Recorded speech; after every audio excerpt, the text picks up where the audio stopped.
Tranadapi sunichena torariva sihishnuna amanina manadena kirtaniya sadahari Harinama Harinama Harinamaiva kevalam kalo nastyeva nastyeva nastyeva gatiranyaha. My name is Nirantara Das, disciple of A.C. Bhaktivedanta Swami Prabhupada since 1974. Last week, I began my year-long seminar. For the year, whenever I have the opportunity, I will be speaking about the science of chanting. We practice in this Hare Krishna movement. The practice is called Bhakti Yoga. In the Bhagavad Gita, Krishna 3 times says that if you want to know him, then you must perform Bhakti Yoga. If you want to see him, then you must do Bhakti Yoga. If you want to go to him, you must perform Bhakti Yoga. Bhakti Yoga is the conclusion of the Bhagavad Gita. So in this Bhakti Yoga, it consists of 9 different processes. There is the great boy saint Prahlad Maharaj, and he was asked by his father, who was the king of the demons, he was asked, "What is the best thing you have learned?" The boy was only 5 years old. He had been educated in a demoniac school, like most of us here in the Western world. But the school he went to was the original demoniac educational institution, because his father was the king of the demons. And every father wants his son to grow up to be like the father. Like father, like son, the expression goes.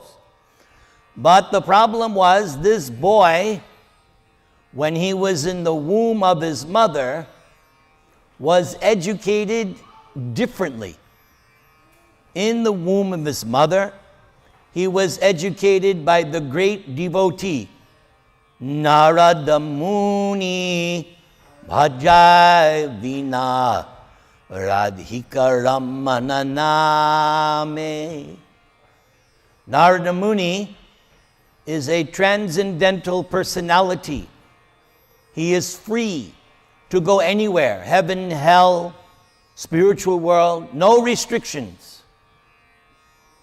He has been given a special instrument, the tambura, or vina, but that instrument is different. Maybe some of you can hear, I'm coming out of my computer, the tambura sound. You can hear the tambura sound? So when you get a tambura, it makes a sweet sound. But the Veena tambura that was given to Narada by Krishna, yes, he did not buy it in Loi Bazaar. This instrument was given to him by Bhagavan Sri Krishna.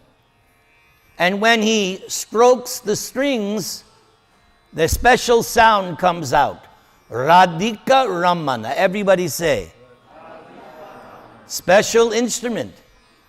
He just plays the string, Radhika Ramana. Because this instrument was given to him by Krishna. So that Tambura Veena is his constant companion, and Narada Muni has mystic powers. He can go anywhere at will, doesn't need plane, he just flies.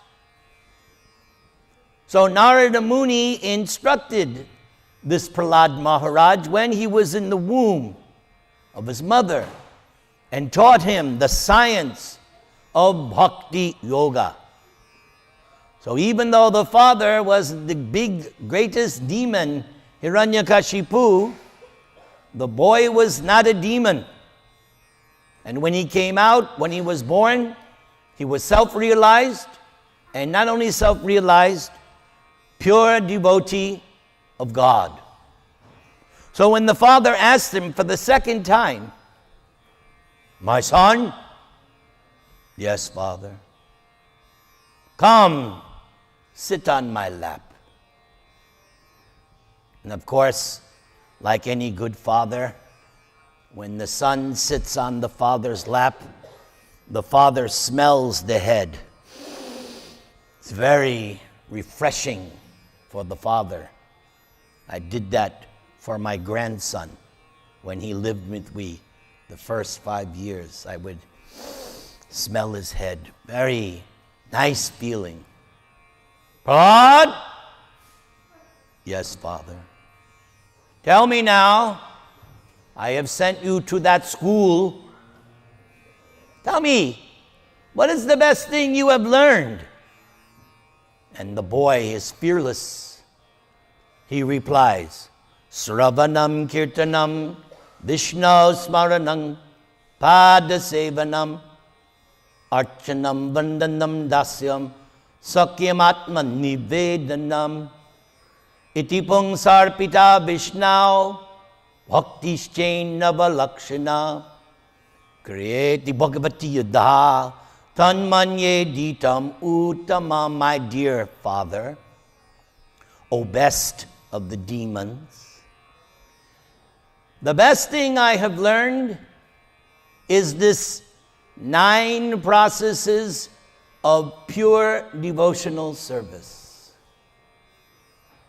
Hearing, chanting about God, remembering Him, serving God meekly, worshiping God, offering various worships and service, praying to Him, and then in the advanced stage, becoming intimate friend, and the ultimate stage, completely surrendering one's very heart and soul. And the father was shocked to hear such words coming out of his son. But the fearless boy spoke the truth and spoke it nicely, sweetly. And here in this temple, Panchatattva, front and center, Chaitanya Mahaprabhu, whose appearance day is coming next month. Yesterday we celebrated the appearance of his transcendental brother, Lord Nityananda Prabhu. So, Chaitanya Mahaprabhu is Krishna in disguise. Covert operation. The Chana avatar, hidden incarnation. God coming as his own worshiper, as his own devotee, to teach us how to do these 9 processes. And it is the teaching of this Sri Krishna Chaitanya Mahaprabhu that the first 2 items of the 9, Sravanam, Kirtanam, are the most important. No talk of going on to the other 7 unless these first 2 are done sufficiently. And the idea is you cannot do too much hearing and chanting about God. not Trump. Hearing and chanting about God. That's the key. So tonight you are doing the first process if you're paying attention. You're hearing the message of Godhead. By doing that, you're getting blessed. Just by hearing this message of Bhagavatam, you are getting imperceptibly blessed. Don't touch that dial. Don't go away. Now, there's an added benefit. I am wearing tilak. So, if you look at my forehead, you're getting an extra blessing because this tilak marking takes away any bad karma you may have. So you can stare. It's okay. It's a service I do, no charge. Is my tilak clear enough? It's good? Okay. So you're doing the first process, hearing, and I'm doing the second process, chanting, kirtan. So many years ago, I went through the 18,000 verses of Shreemad-Bhagavatam and took out all the verses that deal with the science of this kirtan, chanting. So we did a few verses last week when I was at a different temple, Radha Raman Temple in Placentia. So as I said, this is a year-long seminar I'm going to do. So I'm going to pick up where I left off. If you're ready to hear, raise your hands and repeat after me. Om Namo Bhagavate Vasudevaya.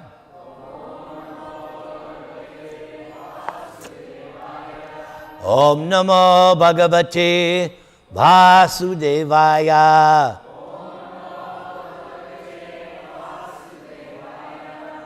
Om Namo Bhagavate Vasudevaya.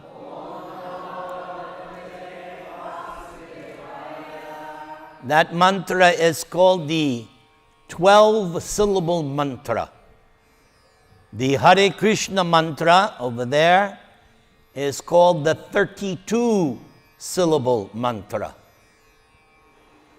16 words, 8 feminine names of God. Yes, I said that. 8 feminine names of God. Dig it. And 8 masculine names of God. God is one, manifested as 2 eternally, divine male, divine female, Radha, Krishna. It's a transcendental mystery, a spiritual enigma wrapped around a conundrum. That is Sri Sri Radha Krishna. So the verse I left off happens to be spoken by that Narada Muni, who I referred to, who taught Prahlad in the womb. And he's speaking to his disciple, Srila Vyasadeva. Vyasadeva is called Bhagavan Rishi, the empowered incarnation of God, who compiled the Vedic library of knowledge. And Vyasadeva is worshipped every year by Hindus on the Guru Purnima because he is recognized as the author of the Vedic literature. So Narada is preaching to his disciple Vyasadeva. So I will chant the Sanskrit verse because Srimadbhagavatam was written in the Sanskrit language, and chanting the Sanskrit verses also purifies the mind. Itang sharat pravrishakav ritu harer vishrinvato me snusavang yasho malam sankirtyamanang munibir mahatmabir bhakti pravitatma rajas tomopaha. So, two words stick out. Sankirtyamanam. Sankirtan. Not only kirtan, some kirtan. Some kirtan means full, complete. We in this Krishna consciousness movement, we do some kirtan. Not just kirtan, some kirtan. Complete, full glorification of the name of God, His qualities, pastimes, entourage, teachings. Anything having to deal with God, we hear it, we chant it, we preach it. And since it's in relation to God, therefore it is complete, it is full. And then the other nice word, bhakti. Bhakti, devotional service, which I already explained. So here's the translation. Narada Muni informed Vyasadeva, thus during two seasons, the rainy season and autumn, I had the opportunity to hear the great sages or great souls. And they constantly chanted the unadulterated glories of Lord. Hari, everybody say. Hari. Hari. Hari. Hari. Very good. You get to ring the bell. Very good. As the flow of my devotional service began, the coverings of the modes of passion and ignorance vanished. So there's a lot in this verse. The background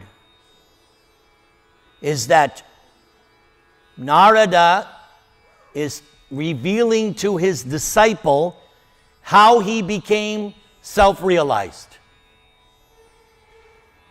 So that leads me to want to make a comment that if you are accepting a spiritual master, you may ask him, my dear Guru, how did you become self-realized? Narada is telling Vyasadeva that I was born previously as the son of a maidservant. And my mother, poor as she was serving in what is called a dharmshala. People in India, you know. There are places in India where you can go, you're a traveler, you go there, they'll give you water, they'll give you food, they take care of pilgrims. Dharmshala. I visited many in my visits to India. So Narada and his mother, they were servants in this dharmshala. And it says here, the rainy and autumn season, because the mendicants, hundreds of years ago in India, the mendicants would travel, but during the rainy and autumn season, they would not travel. They would stay in one holy place, and then after they would travel. But for 2 to 4 months, they would stay in one place. So Narada is saying that during 2 months, staying at the Dharmshala were all these Bhakti Vedantas. Not ordinary sadhus or rishis, but a particular kind, Bhakti Vedantas. Bhaktivedanta means you're a sadhu, you're a holy person, but you have come to the conclusion of the Vedic literature that the conclusion is bhakti, devotional service.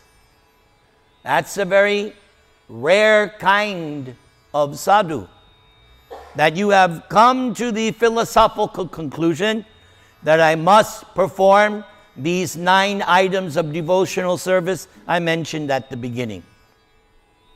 So Narada is telling Vyas, I was a 5-year-old boy, and I was serving these sages. I was cleaning their plates, picking up.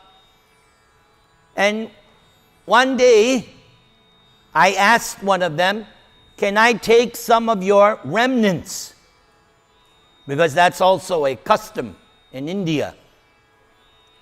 Everybody knows that if you eat the remnants of a holy person, you also become purified, and you also develop some spiritual qualities. So the young boy asked permission, may I take your remnants? And they said, yes, yes, take. And Narada told Vyasadeva, as soon as I ate those remnants, there was a complete change in my consciousness. Something happened. Me, I have that experience. The very first day I visited a temple, a Hare Krishna temple, they gave me some prasadam on a piece of wax paper, some spinach. And so they said, eat. I didn't know what it was. I found out later, but it just looked like green slop. But I was hungry, so I licked it. And as soon as I ate that, I jumped up, give me more! Give me more, this is great, what is this? I love it, what is this? Gotta come back tomorrow. They wouldn't give me any more. I said, this is the most amazing experience. Whatever that green slop was, I had never tasted anything in my 23 years of miserly existence. That was better than anything I had eaten my whole life. So I started to go to the temple just for the food. It's done me well. So I know what Narada is talking about, because till this day, that was back in 1973, around this time, maybe the end of March, end of March. 1973, I still remember sitting in the basement of the then Brooklyn Temple, Henry Street Temple, in the basement, sitting on the floor, the wax paper, the green slop.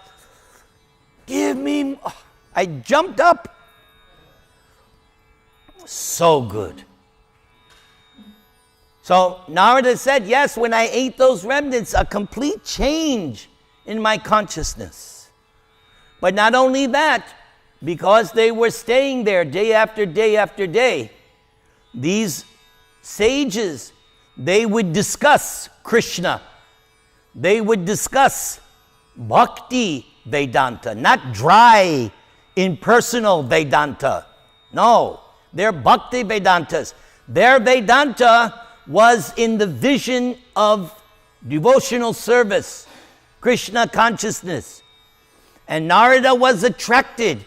He liked to listen. He would just sit there and listen to these sages as they would chant and sing and discuss. And as he listened, he got a taste for such things.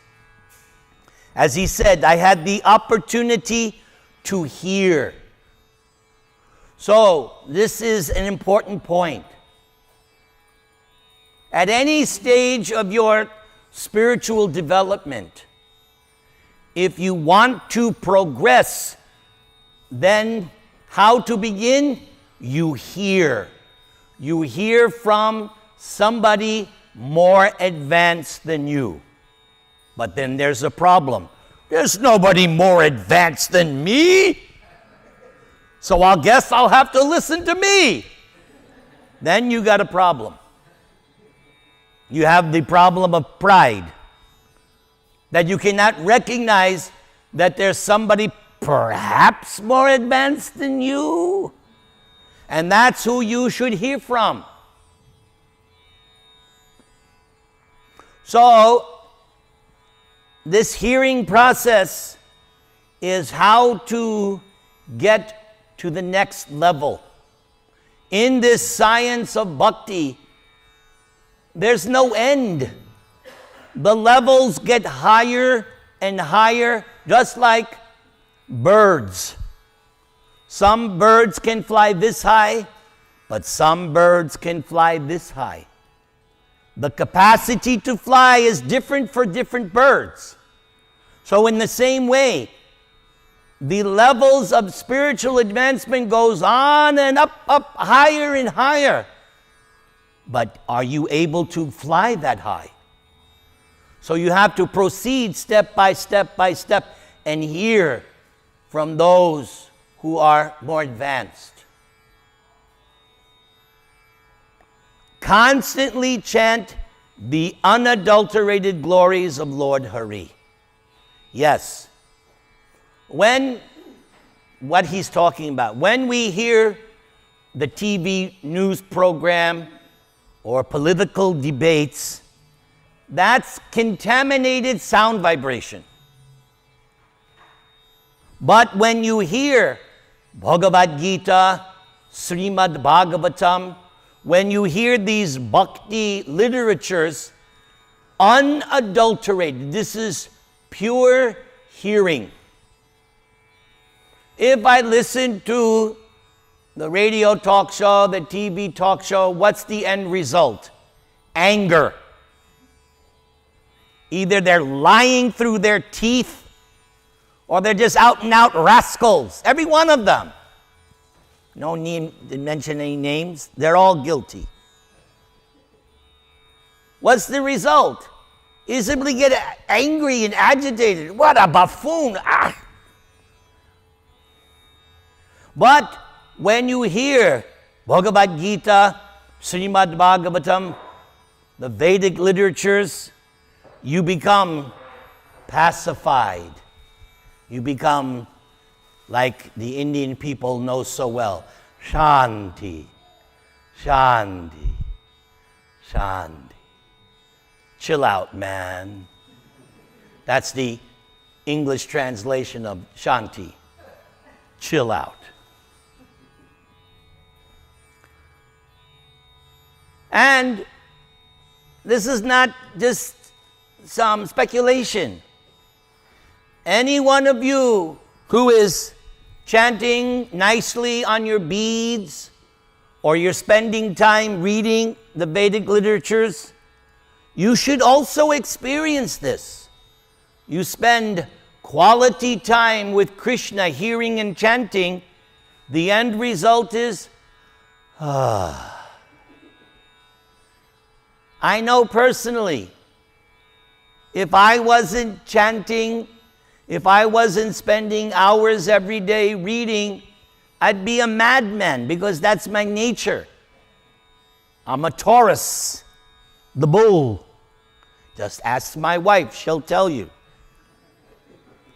But she knows if the Prabhu just chants and reads, give him some time, he's a different person. He's like, nice boy. Because that's the potency of this hearing and chanting. We have an expression, music soothes the savage beast. But what kind of music? Not that boom, ta, da, da, da, da.